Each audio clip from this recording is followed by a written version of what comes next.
Турция мамлекети биздин тышкы саясатта приоритеттүү өлкөлөрдүн бири. Биз кызматташыбыз керек. Жакында Эрдогандын визити дагы бул биздин эки тараптуу мамилебизди жаңы деңгээлге көтөрдү деп ойлойм. Ал эми жана айтылган маселе боюнча элчинин билдирүүсү боюнча мен бүгүн тышкы иштер министрине суроо бердим, жооп алдым. Биринчиден, ал чет элдик капитал Кыргызстандагы эч убакта кайра бир экинчи өлкөнүн менчиги боло албайт. Экинчи, бул маселе жогорку кеңеш аркылуу гана чечиле турган маселе, эки тараптуу. Үчүнчү, бул визит учурунда андай бир да документке кол койгон эмес. Биз билим берүү маселеси бул жөн салдуу маселе эмес. Бул мамлекеттин өнүгүү стратегиясынын өзөгү, жакынкы 50 жылга, жакынкы 100 жылга.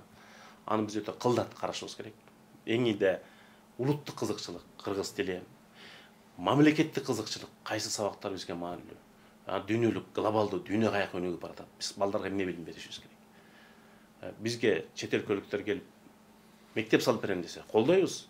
Бирок ал Кыргызстандын территориясында, кыргыз мамлекет мыйзамдарында гана иштеп, кыргыз улутуна эң ириде, кыргыз мамлекетине кызмат өтөш керек. Дүйнөдө саясатчылар бири менен достошуп соттошо берет. Азыркы ошол Туркиядагы эки кармашып аткан саясатчы бир учурда достук болуп жүргөн.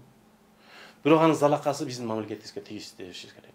Менимче, бул мектеп акыркы 5 жылдагы олимпиаданын жеңүүчүлөрүн карасаңыздар, ошол мектепте өтүп чыккандар. Биз болгону ал жакта кыргыз тарыхын, кыргыз адабиятын, кыргыз тилин окутууну, жаңы методика менен окутууну, ошо англис тилин үйрөткөн сыяктуу эле алдыңкы катарга коюшубуз керек. Азыр дүйнө алдыга кетти. Сабак берүү инновациясы өзгөрдү. Азыр бүт баары нанотехнология менен IT технология өтүп атканда биз сабак берүүнүн жаңы методологиясын өтүшүбүз керек.